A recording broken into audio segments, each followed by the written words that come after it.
This video chronicles a 2,000-mile road trip I took with my sister Margie in a Tesla Model Y. Our goal was to maximize our time and minimize supercharging expenses by using destination chargers in RV campgrounds while charging overnight. I'll be showing you how things didn't exactly go to plan and give you tips and advice for dealing with range anxiety while traversing desolate, remote areas in an electric vehicle. This video is part 2. Be sure to check out part 1 where I discuss how I planned this long road trip. Now, I'm a proud owner of a 2018 Model 3, but for this long road trip, I wanted to check out the Model Y. Renting one on Turo was the perfect solution. I found a brand new Model Y Performance with unlimited miles for $75 a day. Unlimited miles being the most important part. With more interior space and no fixed shelf in the back, the Model Y is ideal for Tesla camping. And the extra 60 miles of battery range was also important to us, since we were driving in below freezing temperatures, which can affect battery efficiency. We are at 99%, which in this car is 298 miles. Our trip started by leaving my home at 7 a.m. and then making a quick stop at McDonald's for an on-the-go coffee and breakfast. The first mishap on our adventure happened an hour later when we missed the exit to the 5 North. In my Tesla Model 3, I have enhanced autopilot, which changes lanes for you so that you don't miss an exit. However, since this was not my car, the basic autopilot simply kept going straight, which transitioned us onto a different highway. We did realize the mistake after a few minutes and cut across Highway 223 to get back on track, adding 5 miles to our route. On top of that, we were exceeding the speed limit pretty much the entire time. While this does get you there faster, it also greatly affects your efficiency.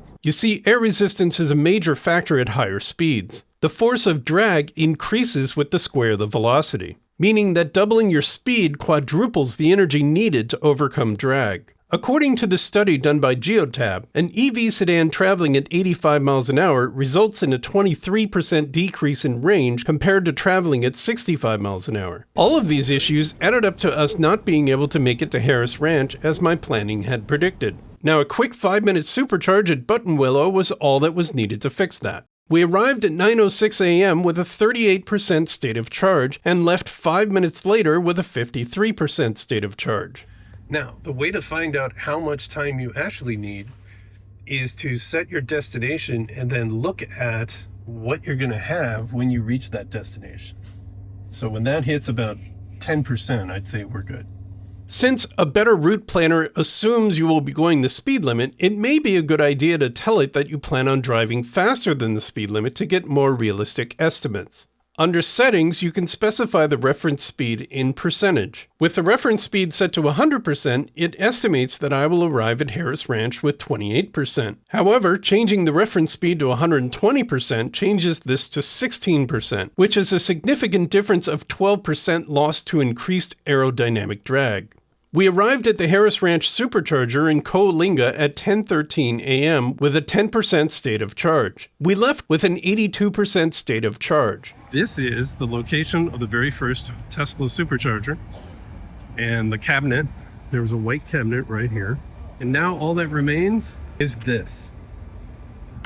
Holy moly. OMG. Our next charging stop was in Stockton, California. We arrived after 2 hours of driving at 12:57 p.m. with a 13% state of charge. Now, 2 hours of continuous driving is right around the time I need a break anyway, so the timing in these stops actually works out just fine in my opinion. Stockton was our first V3 supercharger, and only one of 2 V3 superchargers we would actually be using on this entire trip. Peaking at 257 kilowatts with a 14% state of charge, the thrill is always short-lived due to the battery curve. A Tesla V3 supercharger can only deliver 250 kilowatts for only a handful of minutes before it tapers off. Charging up to 80% can take approximately 30 minutes, but adding that last 20% can take another 30 minutes. It's always best to leave a supercharger when you reach somewhere close to 80%. Any time spent charging past 80% is not an efficient use of your time. Another advantage of the V3 supercharger is you don't need to split power between stalls. A V2 supercharger can reach 150 kilowatts and will split that power between 2 cars if they're sharing the same transformer. For example, stalls 1A and 1B both share the same transformer.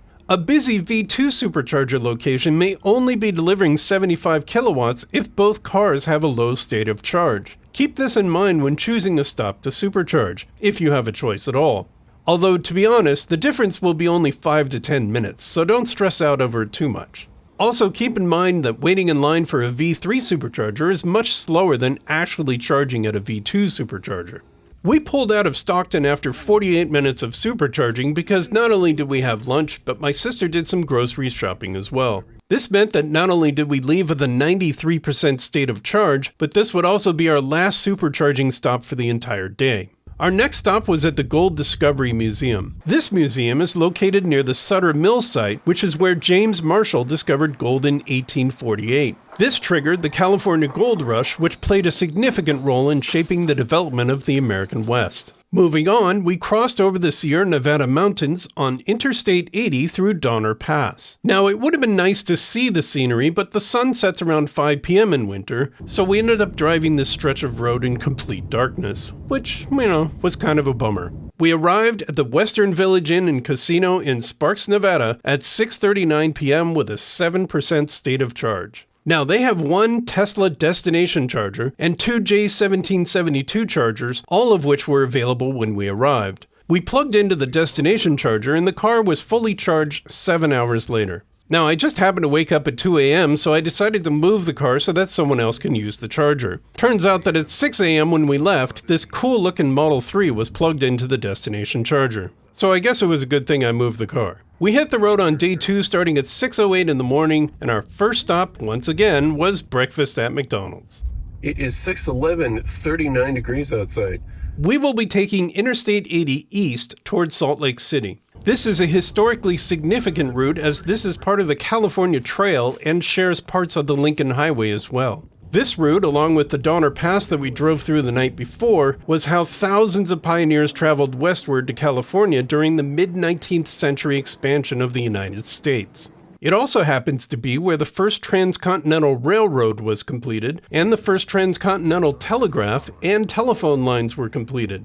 This long 520-mile stretch of unforgiving territory is known as the Great Basin Desert. The cities along Interstate 80 were established to provide water stops for the steam locomotives of the day. Those same cities are used today for Tesla supercharging stops, the first being in the city of Lovelock, Nevada. Arriving at 7:57 a.m., we will only need to spend 16 minutes here charging from 41% to 72% state of charge. We then made a short side trip to check out the Lovelock Mail Arrow. The Mail Arrow is a large concrete landmark built during the early days of airmail service. Basically, the pilots looked out their window and saw the arrow and it told them where to go. Our next stop will be the Tesla Supercharger in Winnemucca. Arriving at 9:13 a.m. with a 23% state of charge, we will spend 28 minutes here adding 48 kilowatts. Since this is November, temperatures were below freezing and actually dropped to 14 degrees Fahrenheit by the end of the day. These cold temperatures mean that the car needs to spend more energy keeping the battery warm, and then even more keeping the humans warm. However, it didn't really have that much of an impact on our efficiency as I expected. Instead, speed had a much bigger influence on our range than cold temperatures did. We left Winnemucca with a 77% state of charge at 9:41 a.m. Our next stop was Carlin, Nevada. As our last name is also Carlin, we were excited to explore this town. We had arranged for a museum tour and knew that we would be spending a couple of hours here, so we planned a charging stop at the Shell Recharge at Corey's Fresh Market. Now, I don't have a CCS adapter, so we had to settle for the J1772 plug, which is essentially a level 2 charger. We arrived at 11:17 a.m. with a 23% state of charge. The charger was providing a disappointing 6 kilowatts. By comparison, we were getting 11 kilowatts from the hotel in Reno, so 6 kilowatts is pretty much just sad. We ended up charging here for 1 hour and 48 minutes, adding only 11 kilowatts. By comparison, this would have taken only 4 minutes if we had plugged into a Tesla supercharger instead. Our next stop was the California Trail Interpretive Center. This $18 million facility was opened in 2012 and is quite impressive. If you have any interest in the history of this area, I would highly recommend stopping here. Elko was our next supercharging stop. We plugged in at 3:03 p.m. with a 13% state of charge. Now, we were watching a show on Netflix in the Tesla theater and we wanted to finish the episode before leaving. So this made it our longest charging stop and we added 69 kilowatts after 1 hour and 11 minutes. This brought us to a 98% state of charge when we left at 4:14 p.m. You saw the sun rise and now we get to see the sun set. This high state of charge allowed us to skip the supercharger in Wells and go directly to West Wendover, Nevada. We were welcomed by Wendover Will, a mostly functional 63-foot tall neon smoking cowboy. We arrived at the supercharger at 5:57 p.m. with a 34% state of charge and left at 6:15 p.m. with a 71% state of charge. Before we left West Wendover, we dropped by the Montego Bay Casino, where they have a historical marker that shows where the first Transcontinental telephone line was spliced together. They also have a marker for the Lincoln Highway as well, which was one of the earliest transcontinental highways in the United States. We arrived in Tooele, Utah at 8:42 p.m. with a 12% state of charge. Now, most of all the superchargers on this stretch of Interstate 80 are V2 superchargers, which means you share the kilowatts with the stall next to you. Now, while we were supercharging, another Tesla plugged in next to us. I watched my 142 kilowatts immediately drop to 108 kilowatts as soon as she plugged in her car. As her car ramped up, ours dropped down to 72 kilowatts. All right, I missed it, but we had dropped down to 72. And she's now moving because someone left. Now, we were very glad that she was aware of the power sharing issue and moved her car when someone left. We left Tooele at 9:15 p.m. with a 78% state of charge. Next up was Nephi, Utah. We arrived at 10:51 p.m. with a 27% state of charge and left 23 minutes later with a 74% state of charge. This would be our sixth and last supercharger for the day, giving us enough range to reach Beaver KOA Journey Campground at 12:44 in the morning. Crossing into Utah cost us an hour due to the time zone change, making it feel closer to 11:44 p.m.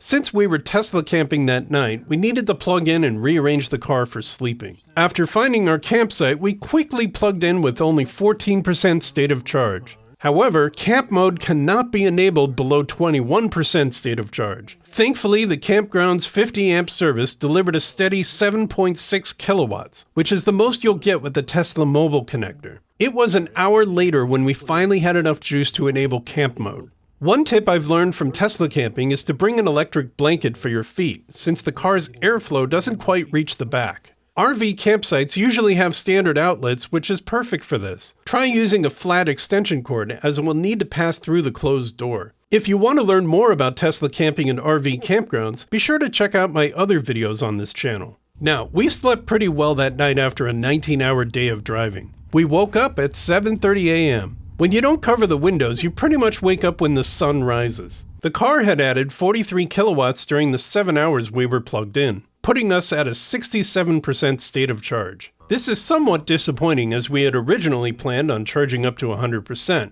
However, we also planned on arriving much sooner and didn't plan on it being 14 degrees at night. If we wanted to reach 100%, we would have needed to arrive 3 hours sooner. Now, this wasn't really a problem as there is a supercharger in Beaver. But first, a stop at the Creamery to get cheese curds and ice cream. Yep, that's right, I had ice cream for breakfast. What are you gonna do? Just down the road from the Creamery was the Beaver Supercharger. We added 32 kilowatts in 48 minutes, topping off with a 95% state of charge. We needed to repack the car anyways, so this wasn't all time wasted. Now, this would be the one and only supercharger we would need for the entire day. The next stop was Mossy Cave Trailhead in Bryce Canyon National Park, where we met this mule deer who seemed very confused that our vehicle was so quiet. Well, that was until I drove over a stick in the road. Sorry! After a nice hike at the Mossy Cave, we headed to the Mount Carmel Highway Scenic Drive, which is the east entrance road to Zion National Park. It's a very scenic drive with a really cool tunnel that opens to an amazing view of Zion National Park. This road does have an entrance fee though, so be ready for that. Then we headed south and arrived at the hotel where we would be spending the night in Verkin.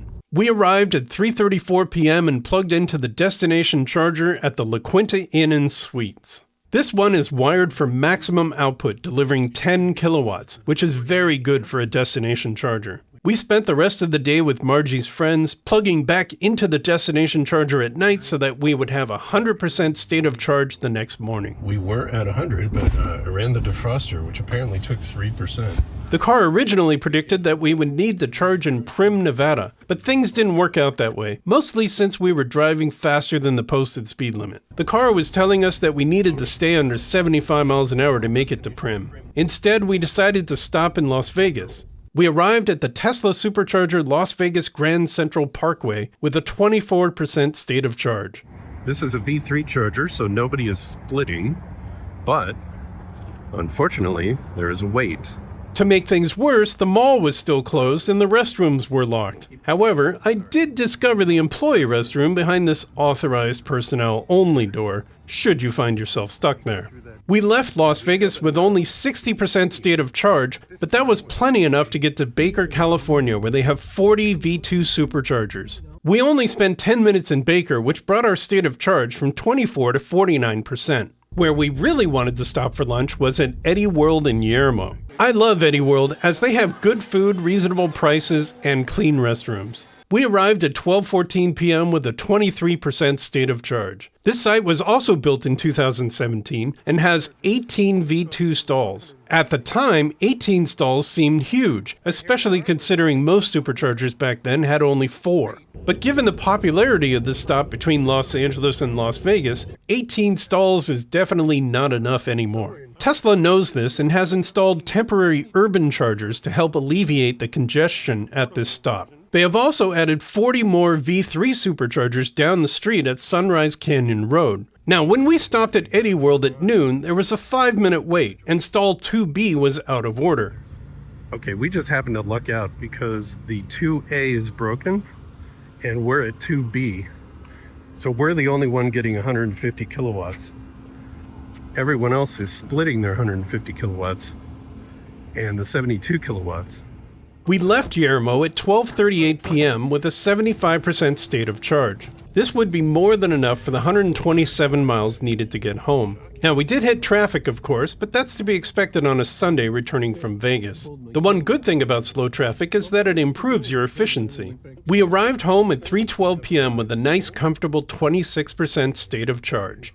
Let's recap the expenses for this trip. We traveled 1,987 miles and used 715 kilowatt hours of energy. We visited 13 superchargers and added 522 kilowatts for a total of $213.16. Apparently, Utah charges sales tax on supercharging. Who knew?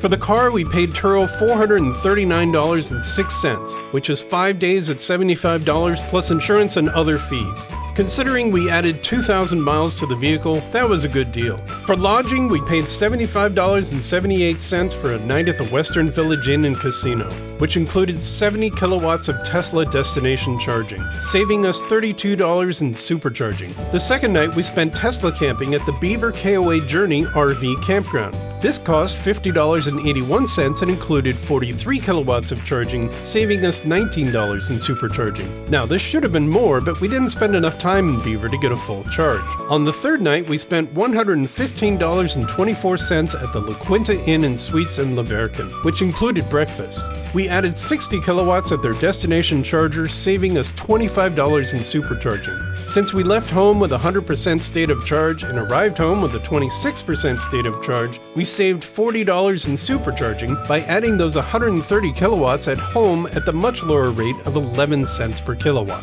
Additional expenses were $7.51 for the level 2 charge in Carlin, Nevada, $35 for the entrance fee to Zion National Park, and of course meal and souvenir expenses, which I'm not including here. This gives us a total of $936.56 for travel and lodging expenses for a 3-night, 4-day road trip. We saved $116 by choosing destinations that allowed us to charge up overnight for free and by charging at home. This trip proved to me just how capable and enjoyable an electric vehicle can be for long-distance travel. Even in the remote stretches of the Great Basin Desert, there was always a way to find a place to charge. If you're considering an EV road trip, don't let range anxiety hold you back. With a little bit of planning and flexibility, the possibilities are endless. Get out there and explore. And thank you for watching. I appreciate that you took the time to watch this video, and please consider watching my other videos and subscribing. It's how I know that I'm doing a great job. Thank you.